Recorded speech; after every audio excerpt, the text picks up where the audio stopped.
What's in a name? A rose by any other name would smell just as sweet, Shakespeare famously said via Juliet. It's difficult to disagree with Shakespeare, but I have to respectfully disagree with him on this matter. The name of a rose, or of any other thing or being for that matter, has a direct implication on its smell and so much more. My journey for what I nowadays call global nominal equity, nominal not in the sense of interest rates, but nominal as it relates to names, started at a very cold autumn afternoon in New England. This was my first year in the United States, my freshman year in college. And here I was waiting for a callback audition at a small theater in town. First, 5 minutes passed. Chris went in. I sat and watched others. At the 10-minute mark, it was Chuck who went in. At the 15-minute mark, it was Clayton. I stood up and went to the audition manager and asked, is there a delay in the schedule? And she said, what's your name? I said, it's Cengiz, spelled as C-E-N-G-I-Z. She said, I don't see a name like that here. You must have been waitlisted, and I'm sorry, nobody dropped out. So better luck next time. Dylan, you're up next. Confused and dejected, my 18-year-old self went back to his seat and watched a certain Dylan pass by excitedly for his callback audition. I just wondered, why did they not tell me that I was waitlisted? Why would they waste my and their time? I just sat there, thinking and hoping that something would happen. That Cameron would turn into Cengiz. That Christian would turn into Cengiz. Nothing turned into Cengiz. Well, it would take me 3 years and 2 months to figure out exactly what happened that day. My enterprising future self would do some sleuthing, would go in and find out the audition list from that day, and find that at 2:45 p.m., October 29th, 2014, my name was indeed penned as Ching, C-H-I-N-G.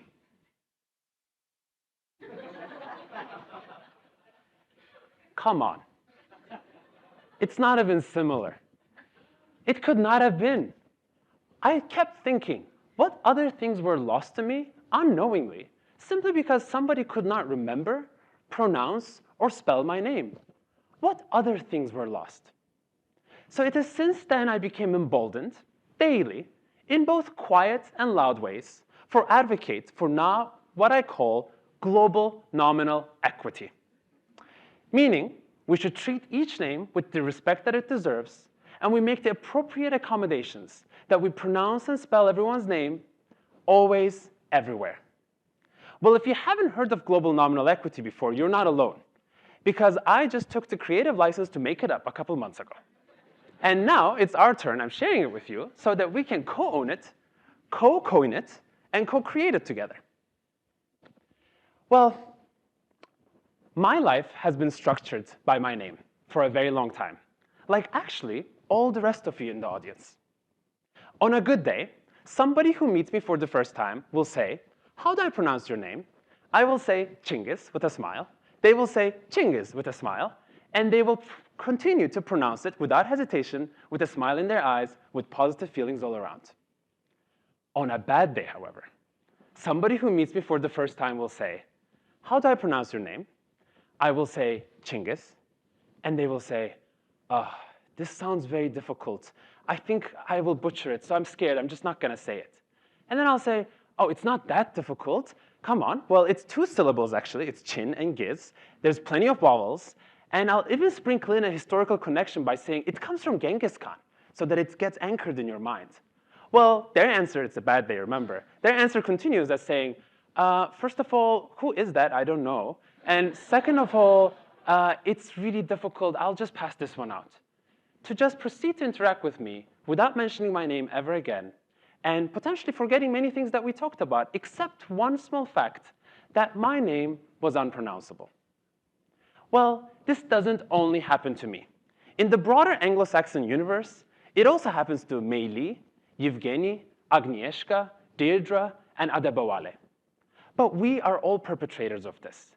The number of times I said Margot instead of Margot, or Genie instead of Gene before I was corrected that he's not a character from Aladdin, was just one too many. And that is why I believe that we should make sure that we do not provide blatant commentary on the most personal and intimate yet public thing that we all have, our first names. That is exactly why today I chose to talk to you about the notion of having an unpronounceable names and what should we do to ensure that we treat each name respectfully and make the appropriate accommodations. One's name, the sound of which, the spelling of which, the shape of every letter of which, to dramatize a little bit, has a direct impact on our existence, our self-ideation, our public perception, our chances of leaving a legacy, our past, and our future. Many people we know of went to great lengths to change their names so that they could make them more pronounceable. Isur Danielevich became Kirk Douglas. Natalie Herschlag became Natalie Portman. Tint Woods became Tiger Woods. And Robert Allen Zimmerman became Bob Dylan. And he, in fact, famously said, some people are just born with the wrong names. I disagree with him, too, after disagreeing with Shakespeare. Well, actually, research has shown many things about this front. Research shows 5 things. 1, that people with unpronounceable names have more difficulty forming intimate connections. They have more difficulty, 2, they have more difficulty leaving a lasting impression during a job interview. 3, they have difficulty having their name being remembered. 4, they perform worse at school. And 5, they have a smaller chances of being an elected public official. Yes, even that. Unpronounceable names are more likely to be misremembered and mispronounced, even after correction. And with each mispronunciation, slightly altering our self-perceived identity, our already complicated existence, our foreignness, and our difference.